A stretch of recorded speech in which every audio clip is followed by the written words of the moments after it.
Gracias, Lucho, por el pase, como siempre, y buenas noches a todos ustedes también. Como siempre, es una nueva semana. El Perú es un país que básicamente es lleno de incertidumbre, que al mismo tiempo genera grandes retos, y eso también nos obliga a que usted como espectador pueda hacerse un criterio ponderado de lo que está pasando para que obviamente entendamos mejor esas cosas que a veces se comentan justamente en espacios como la televisión o incluso a nivel de analistas políticos, y es lo que queremos hacer con Diálogo Abierto hoy. Por ejemplo, un tema relevante. ¿Usted sabía qué cosa es la Junta Nacional de Justicia, la GNJ? No, pero últimamente empecé a escuchar bastante esto, la JNJ. Bueno, hoy vamos a tener a un miembro de esa institución, al magistrado, permítanme, José Ávila Herrera, para hablar de justamente esta controversia que se ha generado entre el Parlamento y esta institución, para obviamente entender por qué es tan importante, al punto que, por ejemplo, las Naciones Unidas, a través de su representante local, se ha manifestado al respecto. Pero también hablaremos, para variar, de lo que pasa en el Parlamento, este lugar que a veces nosotros no terminamos de entender por qué tiene tanta controversia y por qué no termina de representarnos directamente, pero que evidentemente es fundamento de las democracias modernas. Vamos a hablar con el ex oficial mayor del Congreso, con José Chevasco, para un poco entender la condición de algunos parlamentarios, como el caso de la señora Digna Calle, que finalmente llegó después de un largo periodo de licencia, pero que finalmente ha decidido seguir trabajando de manera remota. ¿Eso es posible? ¿Qué dice el reglamento del Parlamento? Vamos a hablar al respecto con él también. Y finalmente, un tema que no siempre se toca de manera abierta y que incluso se soslaya, el tema del suicidio. Los índices, los números de personas que se suicidan en el Perú han aumentado. Curiosamente, es un tema delicado, a veces no sabemos cómo enfrentarlo. Hablaremos con una representante del MINSA para entenderlo y obviamente saber por qué en el caso del Perú se están dando más estas situaciones y sobre todo en gente joven. Y sin más dilación, les propongo las siguientes noticias para cerrar su día. Vamos a ir con ellas. La primera tiene que ver con que el Poder Judicial ha anunciado que... acá está, anuncia que solicita la ubicación y captura de Alejandro Sánchez Sánchez, dueño de la Casa de Zarratea. Como sabemos, a este señor se lo encontró también en los límites entre los Estados Unidos y México. Y obviamente va a empezar ese proceso que estaba siendo largamente esperado. La siguiente, por favor. La siguiente tiene que ver justamente con lo que les había comentado, y es que el día de hoy la Corte Interamericana de Derechos Humanos, en una importante decisión, otorgó medidas provisionales al presidente del Jurado Nacional, el señor Jorge Salas Arenas. También es una situación que va a requerir mayor amplitud porque es un largo proceso, pero la medida provisional es justamente lo que se le ha otorgado. Después, la siguiente, por favor. Hemos tenido hoy día a la presidenta, con todo el Ejecutivo, dando su suerte de actualización de medidas a raíz de que se han hecho los cambios de algunos ministros. Y lo que la presidenta ha indicado es que el gobierno tiene como prioridad la recuperación sostenida de la economía, además de las acciones que están tendentes a recuperarnos ante la eventual presencia del fenómeno del Niño, ¿no? Ahí también va a haber un desembolso económico. Obviamente eso es evidente y tenemos que seguir empujando el tema de la productividad en el país. Vamos a ver cómo, con mayor detalle en los meses que siguen. Y la última es justamente lo que les estaba comentando hace un momento. La Comisión de Relaciones Exteriores exhortó a la Cancillería a activar los mecanismos diplomáticos para el retiro del representante de las Naciones Unidas en el Perú debido a la intromisión en asuntos internos del Estado. ¿Esto a qué se refiere? A que la semana pasada esta persona emitió un comunicado indicando que la situación que se está dando actualmente entre la JNJ y el Parlamento atenta contra la democracia. Eso se ha interpretado como una intromisión y en esa situación estamos. Y con esto le doy la bienvenida al Diálogo Abierto.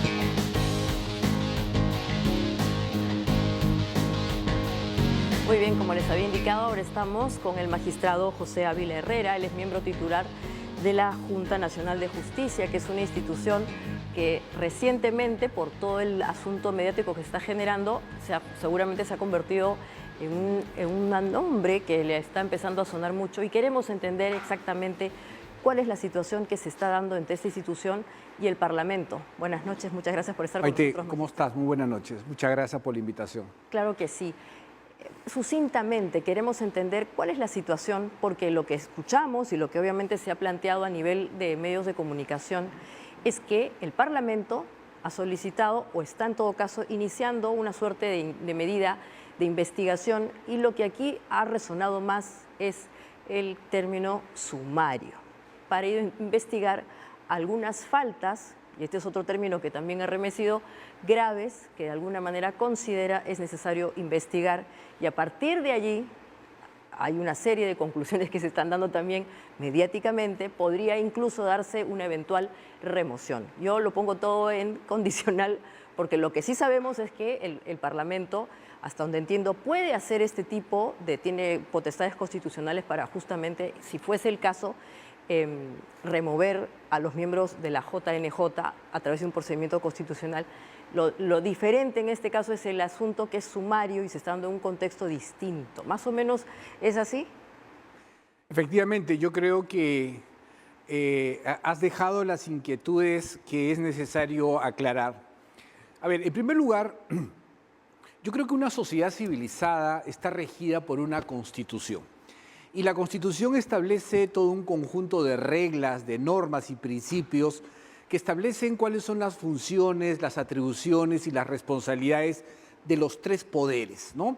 Y de los 10 organismos constitucionales autónomos. Entonces, la Constitución tiene pues ese cuidado de establecer cuáles son tus funciones, qué es lo que puedes hacer, qué es lo que no puedes hacer. Entonces, en ese contexto, evidentemente uno de los aspectos más importantes en un país es el cumplimiento por parte de las autoridades de esas normas que establece la Constitución. En consecuencia, la Junta Nacional de Justicia, por un acuerdo del Pleno, se ha dispuesto encargar a la Comisión de Justicia una investigación sumaria a la Junta. Pero claro, ese encargo tiene pues serios problemas, digamos, jurídicos, porque uno dispone una investigación sumaria. Esta categoría, investigación sumaria, pues solo se puede entender en contextos de justicia militar, en tiempos, en épocas de conflicto, ¿no? Donde se hacen investigaciones rapidísimas, pero en una democracia no se puede establecer una investigación pues en 14 días. O sea, es una inseguridad enorme. Y por otro lado, falta grave. La Constitución no ha definido qué es falta grave. Y en el documento de la moción del orden del día se establecen 5 hechos. Pero claro, el Pleno deriva este documento a la Comisión y le dice por estos hechos. Pero ¿cuáles son las imputaciones? O sea, hay un principio elemental en el derecho, es que si yo quiero procesar y quiero sancionar a una persona, pues en la ley tiene que estar muy bien descrita cuáles son las faltas graves para que una persona pueda preparar su defensa y defenderse ante esas imputaciones. Pero el documento de la moción del orden del día no establece cuáles son las faltas graves, solamente establecen 5 hechos, ¿verdad? Pero que no están tipificados. No se ha hecho el examen de decir, bueno, estos hechos están contemplados en estas faltas para que usted pueda defenderse. Entonces, claro, la Junta, emplazada en la Comisión de Justicia, la pregunta es, pues, ¿de qué me voy a defender si no veo cuáles son las imputaciones? Ahora, esa falta grave, como lo he escuchado en otro programa televisivo, es que, bueno, la falta grave pues la va a definir el Pleno y la falta grave se va a graduar en función del número de congresistas. Pues qué cosa tan insegura. Eso creo que ningún ciudadano se merece que lo lleven a un escenario de un juzgamiento para que en el momento de imponer la sanción, ahí te voy a decir cuál es la falta grave. Claro, entonces si lo estamos interpretando bien, magistrado, lo que usted considera que no está de acuerdo es la forma en que está aplicando el Parlamento su potestad de fiscalización, porque claramente esa sí la tiene, ¿no es cierto? Eso es algo que tenemos que explicar. Sí hay una potestad constitucional que le permite fiscalizar a la JNJ, pero en este caso el modo y estas circunstancias tan, vamos a llamarlo sui generis, que se están generando, el asunto de que sea sumario y que usted ha interpretado como que no es lo más democrático que se manejan estas situaciones, y el asunto de la tipificación es lo que llama la atención, pero en sí mismo no están en desacuerdo con que eventualmente el Parlamento pueda fiscalizarlos. Es que justamente la Constitución establece 11 mecanismos de control político. 11 mecanismos: investidura, estación de preguntas, comisión de fiscalización, ¿verdad? Y hay una que evidentemente es el de las comisiones, ¿no? Entonces, el control político está establecido en la Constitución y cualquier autoridad puede ser sometido, digamos, a este proceso de control político. Lo que nos preocupa profundamente es que la forma y el fondo no, jurídicamente es inaceptable, porque no hay un procedimiento establecido, por un lado, y en segundo lugar, las imputaciones. No hay imputaciones. Entonces, claro, el fondo y la forma no tienen un sustento legal. Más allá de que el Congreso sea un escenario político, pero tiene que someterse a los límites y a los estándares de lo que debe ser un procedimiento.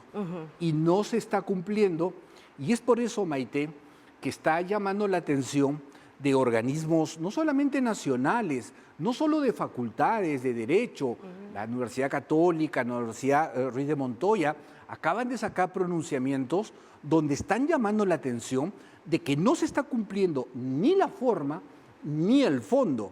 Ahora, no solamente organismos nacionales, sino organismos internacionales. Claro, lo que ha pasado con el representante de las Naciones Unidas, ¿no? El alto comisionado de derechos humanos, o sea, la máxima autoridad en derechos humanos, le ha llamado la atención de cómo en el Congreso se puede actuar de esa manera, de espaldas a la juridicidad. Eso es realmente preocupante y eso es lo que preocupa a la Junta Nacional de Justicia. Claro, ahora, para los que nos están escuchando y obviamente se entiende el tema, usted dice que tanto desde el punto de vista formal, desde la forma y el fondo, no es correcto la forma en que está ejerciendo su capacidad de fiscalización el Parlamento en este caso. Vamos con el tema del fondo. Estas 5, digamos, situaciones que usted está calificando que no están tipificadas, ninguna de ellas debe llamar la atención. Hay un tema de edad, hay un tema de que se habrían excedido en su libertad de expresión y que eso eventualmente pone en cuestionamiento. Estoy hablando de la situación del caso de la señora Zoraida Ábalos. Por favor, explíquenos ahí qué tipo de situación es. O sea, si había exactamente, literalmente, una edad mínima y, bueno, hay un tope, ¿por qué en este caso se excedió esa situación? Mire, el documento, la congresista Patricia Chirinos ha planteado una moción del orden por 5 hechos. Uno, porque cómo es posible que una integrante de la Junta Nacional haya sobrepasado el límite de la edad.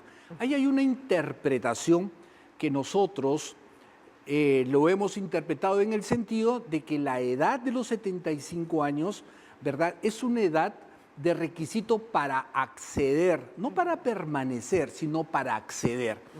Y esa opinión de la Junta ha pedido un informe especial al órgano rector de recursos humanos, que es Servir. Y Servir nos ha dicho, efectivamente, esa edad es para acceder, ¿verdad? En segundo lugar, se pone como hechos en la moción del orden del día el hecho de que la Junta ha filtrado información de que una investigación contra la fiscal de la Nación nosotros la habríamos filtrado a la prensa. Nosotros no podemos hacer eso y lo rechazamos categóricamente, porque la investigación contra la señora fiscal de la Nación es una investigación que todavía está en camino, está desarrollándose todo un conjunto de actividades. En consecuencia, solamente valerse de un trascendido periodístico creo que no soporta ningún análisis. En tercer lugar, el hecho de que 3 miembros de la Junta han visitado al despacho del presidente del Poder Judicial para presionar.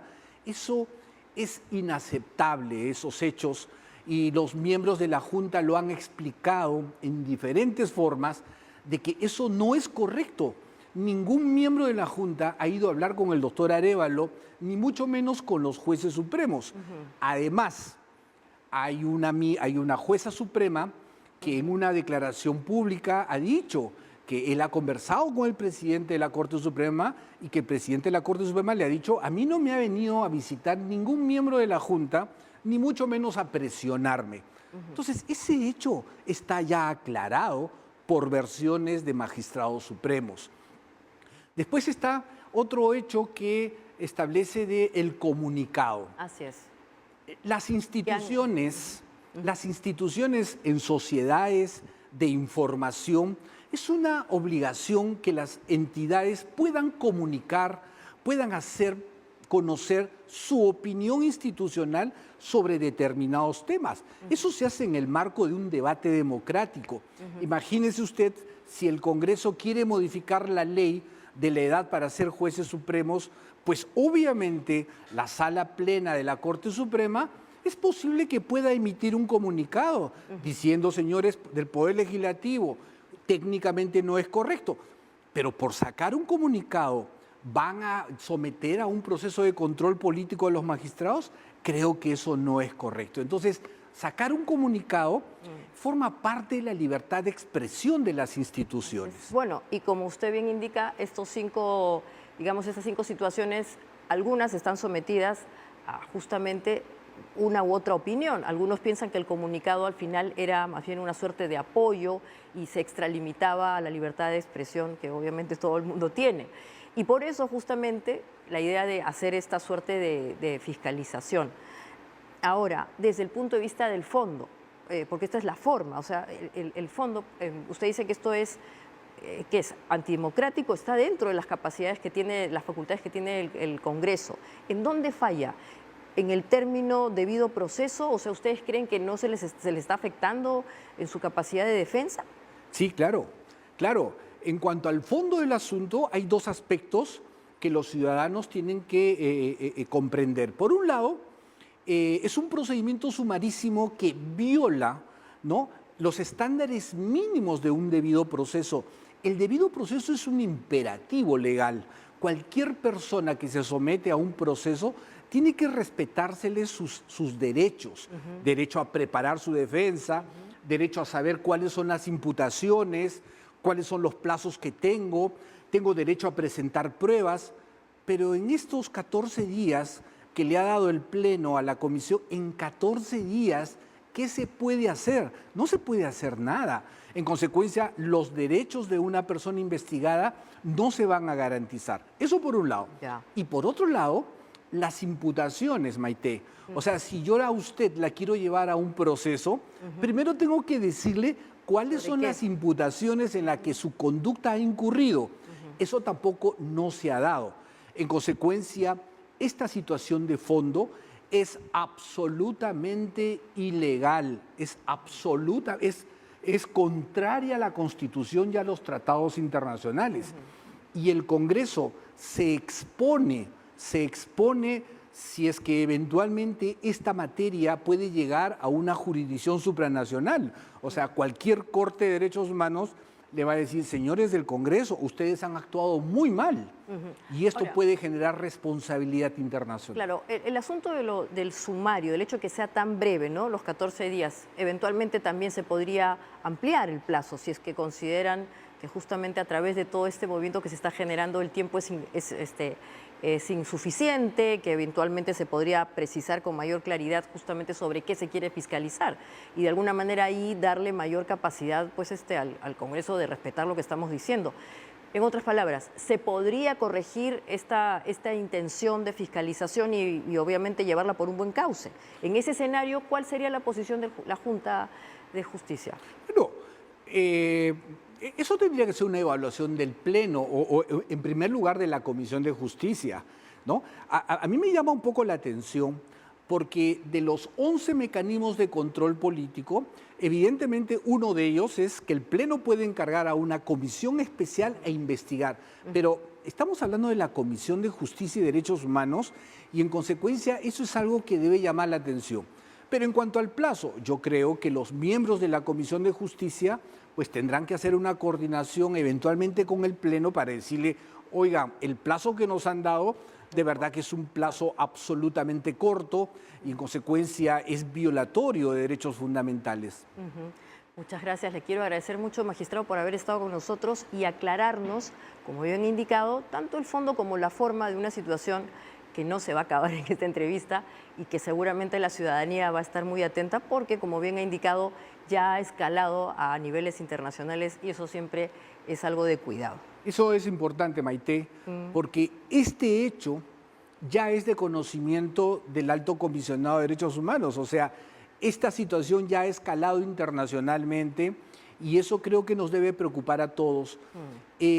La razón de ser de un consejo, de una Junta Nacional de Justicia es garantizar a los ciudadanos nombrando jueces honestos, correctos, justos.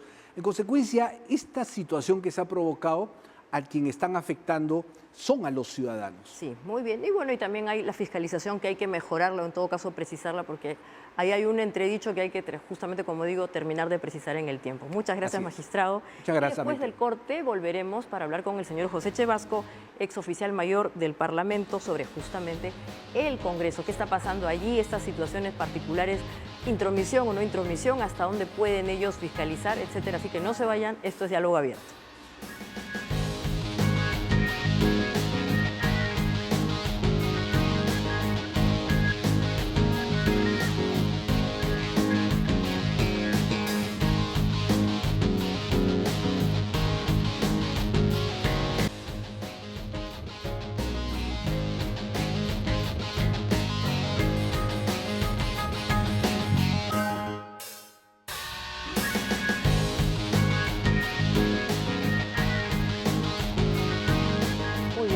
Ahora con el señor José Chevasco. Él siempre nos ayuda con este intríngulis, este misterio que es una caja de Pandora, es el Congreso. Y él, en su calidad de ex mayor del Congreso, nos va a ayudar justamente a entender estos últimos movimientos. Buenas noches. ¿Cómo estás? Buenas noches, María. Con nosotros. Gracias por la invitación. Bueno, la señora Digna Calle, que tiene una condición muy particular, ella pidió esta suerte de licencia, que lamentablemente no está regulada en el reglamento del Parlamento, volvió, pero ahora ha dicho que va a seguir trabajando online. O sea, ¿cómo podemos interpretar esta situación tan particular? Yo creo que el tema de Digna Calle ha adelantado un poco el debate de lo que va a ser en unos cuantos años. ¿Ya? El tema del uso de las tecnologías de información aplicadas también en los temas políticos. Mira, hace 23 años yo propuse la creación del Parlamento Virtual Peruano, que hasta ahora existe. Este Parlamento Virtual lo que consiguió fue que el ciudadano pueda opinar sobre las leyes, opinar sobre los proyectos y comunicarse en forma directa con el congresista, hace 23 años. En esa época un parlamentario se acerca a mi oficina y me dice, jo, Pepe, ¿ahora los mítines van a ser por internet? Y yo le contesté, mira, le dije su nombre, no lo voy a repetir, le dije, esto no está hecho ni para ti ni para mí. Está hecho para los bisnietos. Entonces, la situación de aplicar la virtualidad en el trabajo parlamentario nos está llevando a este debate, siendo honestos y objetivos. El Parlamento de la República aprobó en el año 2020 la virtualidad para las sesiones plenarias.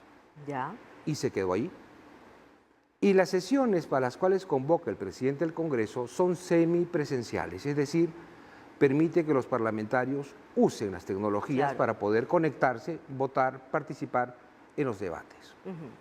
Cuando Digna Calle solicita licencia y se retira al extranjero, lo que hace ella en realidad es aplicar lo que está en el reglamento. Y también entiendo que presentó proyectos de ley, participó en los debates, en los plenos, en las comisiones, realizaba sesiones virtuales con sus, digamos, con sus votantes a través de la plataforma Zoom u otra plataforma. Ya. Entonces, esto que nos llama la atención y que en realidad nos hace repensar si realmente el parlamentario debe estar sentado en una curul como en el siglo XIX. Yo soy un poco de la perspectiva, ¿ya? Yo me encanta hacer las cosas futuras. Pero también hay un tema político detrás de esto. Digna Calle no cobra sueldo, no cobra gastos operativos, no cobra nada. Entonces, el hecho de que ella manifestó ayer, porque a mí también me llamó la atención verle un programa de televisión político en el cual ella dice, yo no voy a ir al pleno. Claro, va a mantener su condición de virtualidad para los plenarios. También hay detrás de eso un mensaje político, porque ella presenta un proyecto de ley para que se vayan todos. Porque ella, según ella, no soporta la calidad de los actuales congresistas. Y creo que esto va combinado con ello, ¿no? Claro, pero ahí hay algo, o sea, estamos de acuerdo con el tema de la tecnología digital y eso es perfecto, pero lo que hace ruido es que pareciese, lo que se siente es que de verdad tiene un cierto privilegio adicional que justamente hace ruido con lo otro. El tema de la representación, que justamente no sabemos cómo es que se reúne con los que la han votado, qué medio es el que ha usado. O sea, ahí es como que hay un vacío que no está claro, ¿no? Es correcta, porque lo que tiene que hacer el Congreso, ya que entró al tema de la virtualidad, es perfilar la virtualidad. Por ejemplo, una sesión plenaria. Tú ves que muchos parlamentarios están en forma virtual, pero lo que no está bien es que estén con la cámara apagada. Por ejemplo. En el Parlamento argentino, cuando hay una sesión plenaria, todos los cuadraditos con los rostros de los congresistas están presentes allí viendo la sesión plenaria. Además es un elemento de respeto a quien está contigo en el mundo virtual, ¿no? Exacto, porque conectarse y poner una fotografía o no poner nada, creo que son parte de las reformas que el Congreso tiene que hacer para que el trabajo virtual sea realmente legitimado con la actuación del congresista. El tema de las licencias, que no están delimitadas. No hay un plazo límite para pedir licencias de los congresistas. Pueden pedir hoy a 15 días, mañana lo siguiente. Hay licencias automáticas. Si el parlamentario se va fuera de la capital de la República, automáticamente goza de licencia. Ese artículo tiene más de 100 años y debe cambiarse. Claro que sí, la velocidad de la tecnología le ha ganado al Congreso, entonces el reglamento tiene que justamente establecer adecuaciones a los nuevos tiempos. El reglamento del Congreso aún mantiene instituciones que son del siglo XIX. Seguro. Bueno, plazos, el mismo Parlamento es un tema antiguo. Plazos demasiado largos, por ejemplo, para la Comisión de Ética, ¿no? Afortunadamente, hoy escuché al presidente de la Comisión de Ética decir que se están presentando reformas al reglamento para que las investigaciones en ética se reduzcan de 6 meses a 3 meses. Ahí debería ser bien sumario eso. Claro, porque en realidad hasta hace no antes de 20 años, cuando había un hecho de carácter ético, no había comisión de ética. La mesa directiva, compuesta por el presidente y los vicepresidentes, recogían y analizaban el acto de carácter ético hecho por un parlamentario y en no más de 72 horas estaban proponiendo la sanción de carácter ético y el Pleno del Congreso lo aprobaba. Sí, señor Chevasco, a raíz de estos temas, esta controversia que se está generando ahora entre la Junta Nacional de Justicia y el Parlamento, bueno, a través de una comisión que según nos han comentado no es la que debería ser, ¿qué opinión tiene? Yo pienso que el Congreso tiene que respetar los poderes del Estado. La Junta Nacional de Justicia es un órgano necesarísimo para poder transparentar el nombramiento de nuestros miembros de la Judicatura Nacional. Pero entiendo también de que quizás esto es producto de un exceso ideológico con el cual se interpreta que han actuado anteriormente. Entonces yo creo que ahí tiene que haber una especie de sinceramiento por ambas partes. Creo que el Congreso pretender hacer un asunto sumarísimo en 15 días para poder proponer algo, va a poder concluir simplemente quizás en una propuesta de denuncia constitucional, pero el revocar el mandato de estos altos funcionarios no va a ser producto de esta comisión investigadora.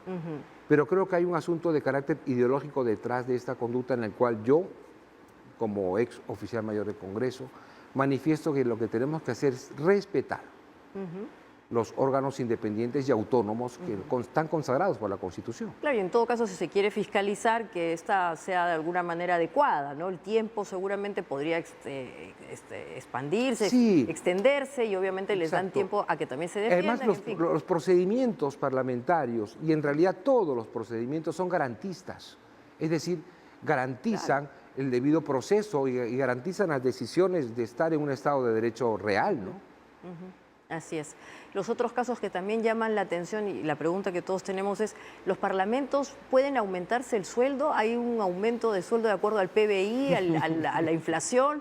¿Qué ha pasado con el congresista Montoya que dice que el salario que tienen no les alcanza, ¿no? Además, acá un poco de solidaridad, hay mucha gente que no tiene mucho más en el Perú, pero Sí. ¿pueden los parlamentarios a través de este tipo de medidas solicitar un ajuste? Gozan de autonomía económica y administrativa consagrada por la Constitución. En teoría ellos podrían incrementarse su nivel remunerativo, pero tiene que también ser contrastado con la realidad que vive el país, ¿no? Tenemos un país pobre, en recesión, y a la luz de lo que gana un parlamentario, que en promedio son 22 soles, yo entiendo de que no deberían sugerir un incremento en sus remuneraciones.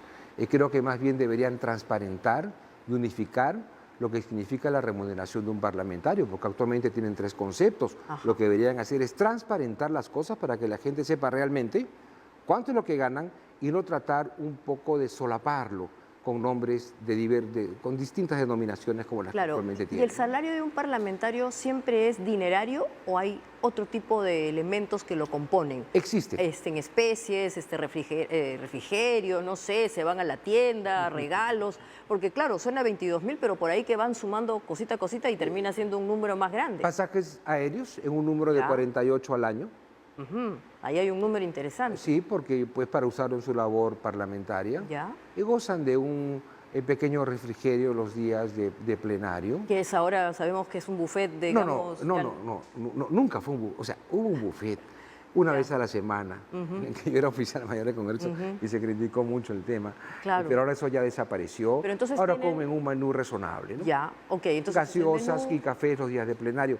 Pero además de eso, digamos, de manera considerable, no tienen otro tipo de ayudas, digamos, de carácter de servicios a la que usualmente tienen con lo que acabo de describir, ¿no? Movilidad, teléfonos... Teléfono celular con un límite, tienes razón. Ellos y sus empleados no tienen vehículos, tienen su CTS como carril trabajador, pero también no tienen vacaciones, no tienen escolaridad. No hay bono de escolaridad, esas cosas. Esas cosas no existen desde hace muchos años en el Congreso. Es importante porque para los que nos ven, o sea, entender, ¿no? ¿Cuánto gana un parlamentario, ¿no? ¿De qué se compone? Pero en el caso de algunos parlamentarios, como el caso del señor Montoya, además él por haber sido ex miembro de las Fuerzas Armadas, también tiene una condición, vamos a decir las cosas de privilegio, ¿no? Tiene una pensión, entonces que reclame un poquito más, no sé, pues ahí hay que ser un poquito solidarios con los que no tienen. El parlamentario también tiene un gastos, pero no los transparenta. Por ejemplo, viene alguien de provincias, una delegación parlamentaria, hemos venido de provincias, no tenemos dónde dormir. ¿Nos puede pagar el hotel por esta noche? Sí. Y el parlamentario tiene que pagarlo, porque si no son malos. ¿Y eso en qué cae? ¿Gastos de solidaridad? Eso ya no, eso lo usan ya de parte de su remuneración. Sí. Sí, parlamentario, no tenemos dónde comer. ¿Podrían, por favor, darnos un menú en el comedor? ¿Cuántos son? 12. Vayan al menú, al restaurante y comer. Esas cosas suceden, yo lo he visto, pero el parlamentario no lo informa. Debería hacerlo. Claro que sí. Debería transparentar todos sus gastos. Cuando viajan a provincias sucede lo mismo. A pesar que ellos reciben 2.800 soles para los gastos de la semana de representación, pero en provincias realizan mayor cantidad de gastos porque hay una especie de malentendimiento también por parte de la ciudadanía en querer, digamos, transmitir que debe haber una política de dádivas, de ayudas económicas. Y si el parlamentario no se los da, en muchos casos los parlamentarios ni siquiera pueden regresar a su región, pero la culpa la tiene el político, porque en campaña también comienza a regalar cosas y malacostumbra al electorado. Pero importante lo que nos comenta, porque sobre esto hay que ser más transparentes y eventualmente saber cómo, cuándo, en qué circunstancias, porque si no es una moneda de cambio de manipulación. Regálenos la fiesta de promoción. Claro.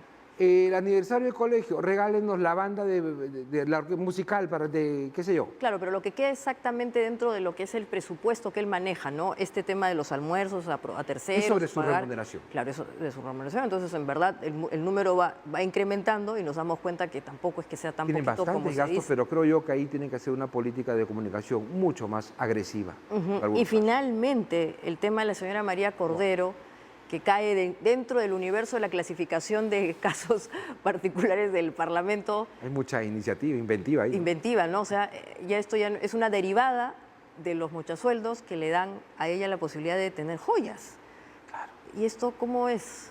Mire, eso es un tema que ya viene, podríamos decir que viene ya del hogar, ¿no? Y hay personas que con mucha facilidad piden estas cosas, y eso es ser perverso. La perversidad no puede ir contra las remuneraciones de un trabajador, sea cual fuera la denominación o el número de soles o pequeños o grandes que hayan contra la clase trabajadora, porque el trabajador parlamentario, créeme, trabaja más de 8, 10, 12 horas. Con tranquilidad, te digo, en promedio 12 horas trabaja alguien en el Congreso. Así. Y hay otra situación particular del congresista David Jiménez, que tenía una trabajadora y también una situación particular.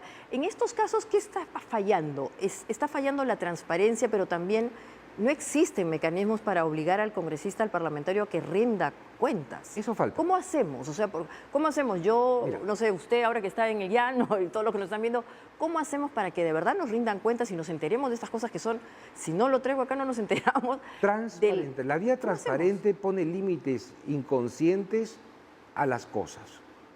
Yo creo, por ejemplo, en el caso del congresista. El reglamento del Congreso dice claramente que los parlamentarios están obligados a trabajar en horario o tiempo completo, pero no a dedicación exclusiva. Nadie hubiera dicho nada si el señor iba a su negocio, quizás fuera del horario de funcionamiento del Congreso. Pero por otro lado también tiene una trabajadora dentro de su empresa, en horario que trabaja. ¿Sabes por qué sucede esto? Porque el despacho del congresista, los que trabajan en el despacho de un congresista, no tienen un manual de funciones. No existe qué hace la secretaria, no marcan tarjeta tampoco.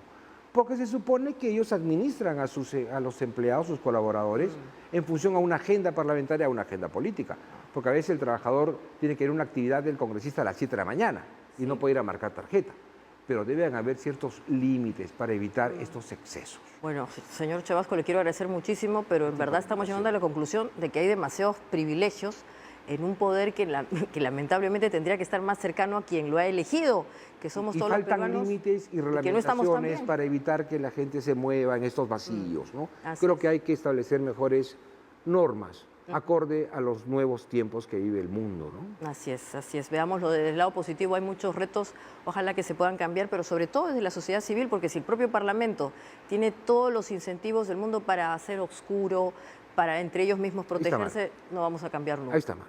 Así que bueno, muchas gracias. Buenas noches. Y hasta la próxima. Gracias. Y después de este corte vamos a hablar de otro tema que también es importante, ya nos vamos a ir del tema político a algo que es más cercano, probablemente el número de personas que deciden en un acto, no sé si valiente o tremendo, quitarse la vida. Vamos a hablar de los suicidios en el Perú y será con un representante del MINSA. Así que no se vayan, esto es Diálogo Abierto.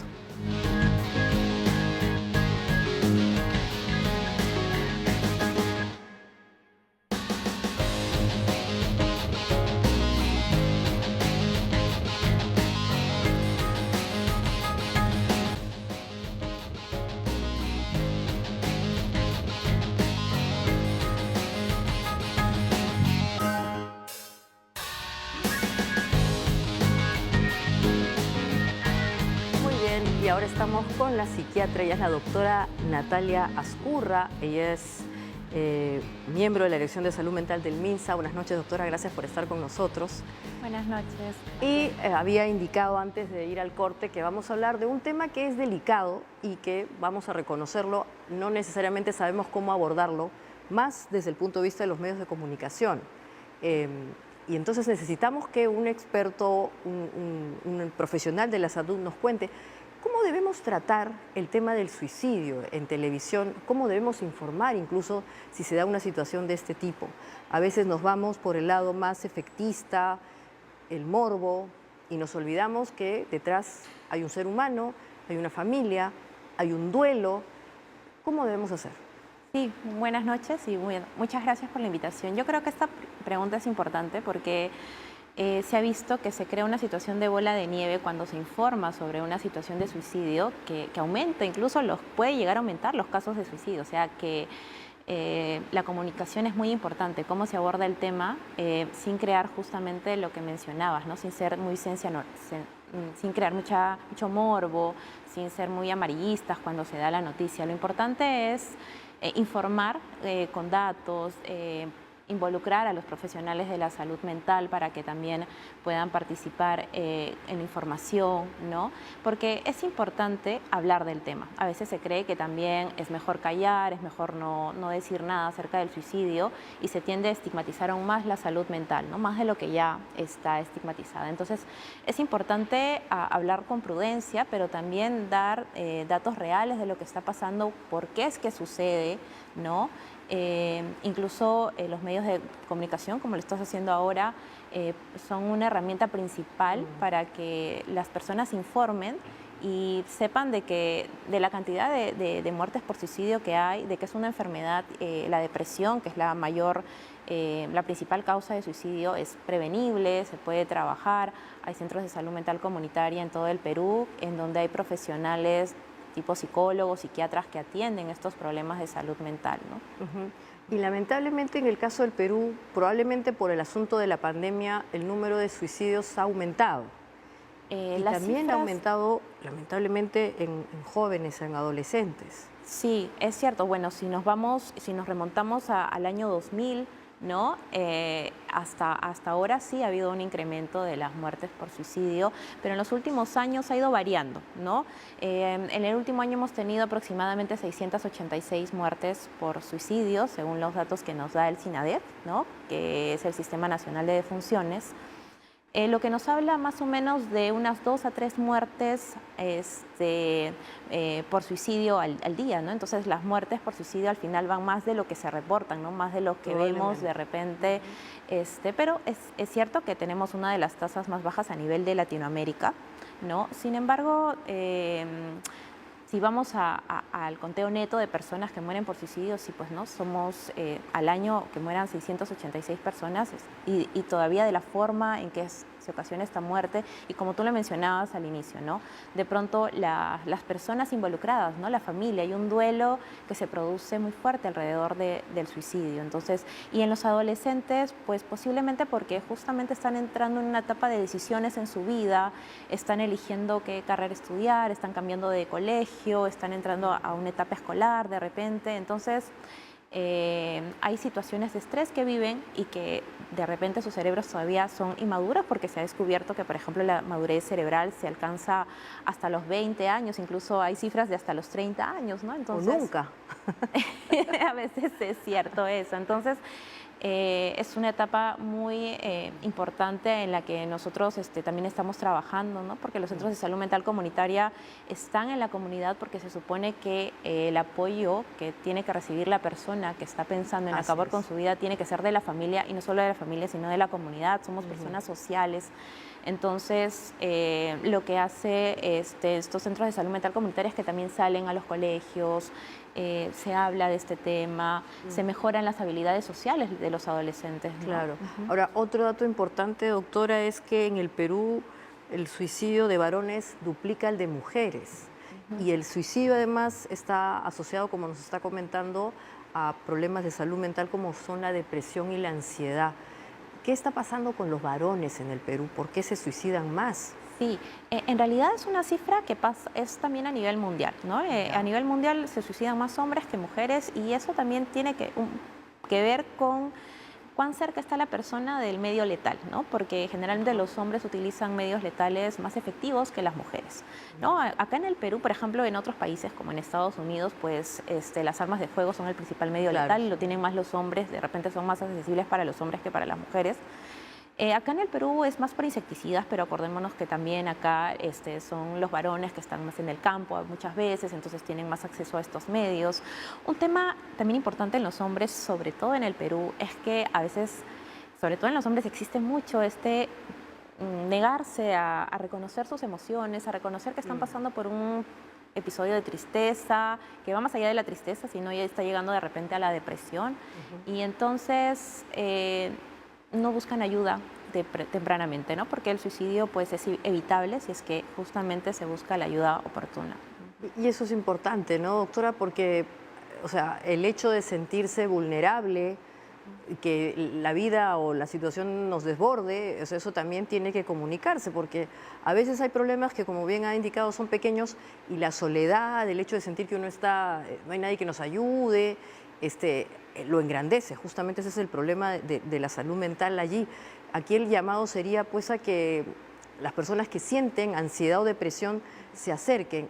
¿Cómo hacemos? ¿A dónde pueden acercarse? ¿Hay alguna línea, algún servicio en internet? Sí, tenemos ya 248 centros de salud mental comunitaria. Quiere decir que no hay región en el país que no tenga un centro de salud mental comunitaria. Fantástico. Y al final, mucha gente que tiene depresión a veces se niega a buscar ayuda por un tema de estigma, pero hay personas que también no reconocen que tienen depresión. Entonces, es importante que los medios de comunicación, como ahora, se informen sobre esta enfermedad. Y además está la línea 113, la opción 5, que es una línea que atiende las 24 horas del día, todos los días a la semana, en donde hay atención por psicólogos que orientan, que ayudan, que informan. Entonces, los invito también a que puedan buscar ayuda si es que no quieren acercarse a los centros de salud mental comunitaria, ¿no? Claro, y además aquí es bien importante lo que estamos mencionando, ¿no? El hecho de sentirse mal, sentirse triste, con nostalgia, que es lo que nos acerca a la depresión, no tendría que ser un estigma, o sea, tendría que haber una comprensión primero del hogar, de la familia que está cerca con nosotros e incluso también del trabajo, ¿no? O sea, sería lamentable que no entendamos que todos pasamos por momentos difíciles y que eventualmente puede haber un momento en que esa depresión se agudiza y ojalá que no nos lleve al otro lugar. La gente en el trabajo, la gente en la casa, ¿cuáles son las señales que tendríamos que considerar para identificar a alguien que está empezando a tener este tipo de tormentos?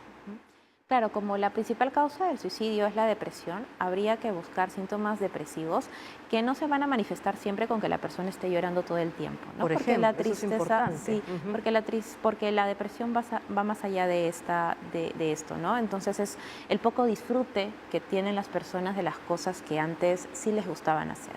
Y una de ellas puede ser el trabajo. De pronto es esa persona que empieza a faltar al trabajo y uno cree que es porque es vago, porque es ocioso, ¿no? Entonces, y de pronto es porque está pasando por un episodio depresivo y no nos estamos dando cuenta, ¿no?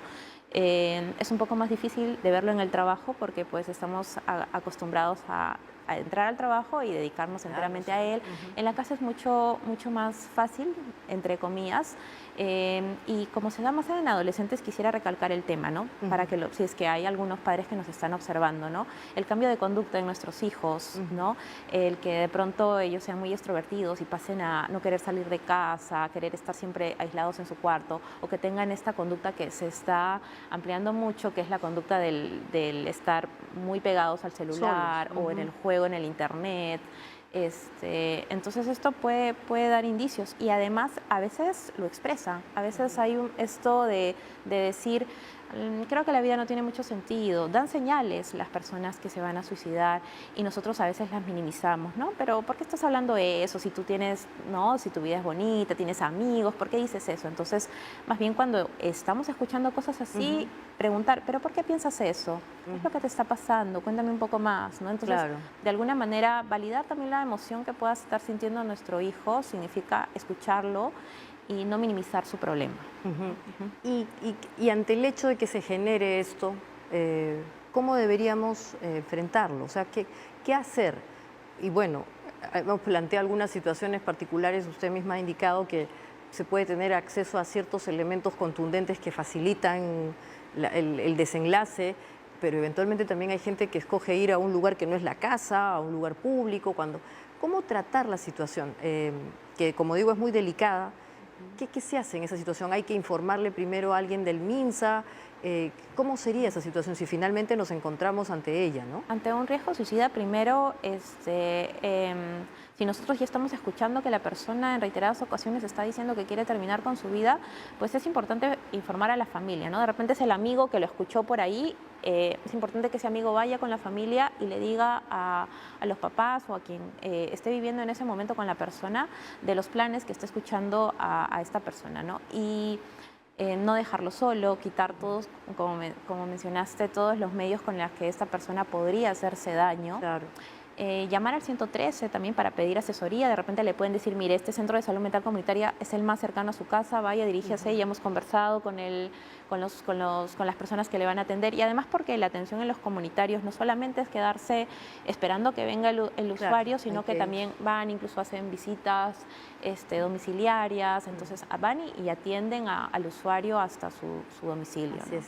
Doctora Ezcurra, y a veces hay situaciones en donde bromeando, que es una broma negra, la gente dice, sí, ya me quiero morir, nadie me entiende, en fin, eso lo escuchamos incluso de los adolescentes que juegan un poco con este asunto, vamos a decir, a veces pueden hasta manipular a los padres. ¿Cómo distinguir? Porque ante esa situación podría haber el efecto adverso de sobreprotección, como digo, a veces se manipula y entonces vamos por el otro extremo.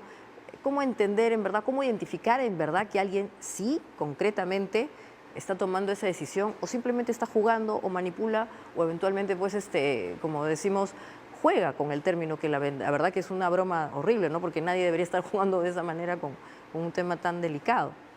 Y justamente porque es un tema muy delicado, cualquier expresión que salga de un adolescente o de alguna otra persona diciendo que la vida no tiene sentido, es importante tomarlo en serio. Así pensemos que puede ser manipulación. Ya. Es importante tomarlo en serio y escucharlo porque se ha visto que las personas que terminan cometiendo el acto suicida son las que antes lo han mencionado o han intentado también quitarse la vida, ¿no? Y de repente uno dijo, bueno, pero se quitó la vida, pero se cortó así chiquitito que ni se le vio. Pero la siguiente puede ser más efectivo, Claro, es un método. Entonces de pronto sí es importante, como es un problema de salud pública y es un problema que afecta a nivel mundial, ¿no? A tantas personas, sí darle la debida atención, así pensemos que pueda ser una manipulación. Claro, y también, como hemos dicho, desde el lado de la comunicación, de los medios de comunicación, las redes sociales, hay que tener mucho cuidado también con lo que la gente consume, ¿no? Hoy, lamentablemente, en Internet encontramos desde cómo armar una bomba hasta, curiosamente, cómo matarse, ¿no? Entonces hay que tener cuidado con lo que consumen en la casa los adolescentes, los niños, porque a partir de ahí se generan, pues, ideas extrañas. Y como hemos dicho, si la persona está con un periodo melancólico o de depresión o ansiedad, este tipo de contenidos, pues, es un disparador. Sí, qué importante lo que me mencionas, porque justamente a principios de año estuvo esto de los retos virales, ¿no? Sí. Por el TikTok, por las redes sociales. Entonces, sí, es importantísimo que los padres veamos el contenido de lo que nuestros hijos están viendo por las redes sociales, ¿no? Y sobre todo ser responsables al momento también de cuidar las horas que pasan, ¿no? Así es. Porque a veces pensamos, no, pero hay que dejarlos, está de moda estar con el celular, pero yo creo que más bien hay que hacer un uso responsable, que nuestros hijos hagan un uso responsable también de las redes sociales. Muy importante. Muchas gracias, doctora, por habernos ayudado y a nosotros también a entender cómo explicar y obviamente abordar. Esto es un tema muy sensible, a veces sin querer le damos un énfasis innecesario y no sabemos que al otro lado puede haber alguien que nos está escuchando que está pasando por ese tipo de situación y sin querer podemos influenciar negativamente. Muchas gracias por haber estado con nosotros y obviamente, como usted ha dicho, también. los podemos encontrar el apoyo a través de los teléfonos, la línea... La línea 113, la opción Ya. 5. Perfecto. Y obviamente en alguno de los centros comunitarios a nivel nacional. Sí, muchas gracias también por la Muchas gracias a invitación. usted, en verdad. Y bueno, y con eso estamos llegando al final del programa. Como siempre, lo hacemos con una imagen del día. La que hoy queremos compartir es la siguiente. Vamos a ver, ahí si me la colocan. Es esto. Es esto. Estas imágenes que estamos viendo allí tienen que ver con el hecho histórico que se ha producido el día de hoy. Si usted no sabe, hay 50 años en donde Chile empezó un periodo oscuro que hasta hoy no termina de resolver y está vinculado con justamente el golpe de Estado del señor Pinochet y que al mismo tiempo produjo la muerte del señor Allende. Es una situación, son imágenes conmovedoras, multitudinarias. Vamos a escuchar un poco, no sé si tienen audio, lo que comentan, pero es una situación que el día de hoy se ha manifestado durante todo el día. Y obviamente tiene que ver con eso, ¿no? Con la democracia que hay que, todos los días se construye, pero en lo cotidiano. Bueno, y como siempre les pido que compartan este contenido por sus redes sociales, las buenas, y le dan un like si les ha gustado. Nos vemos mañana.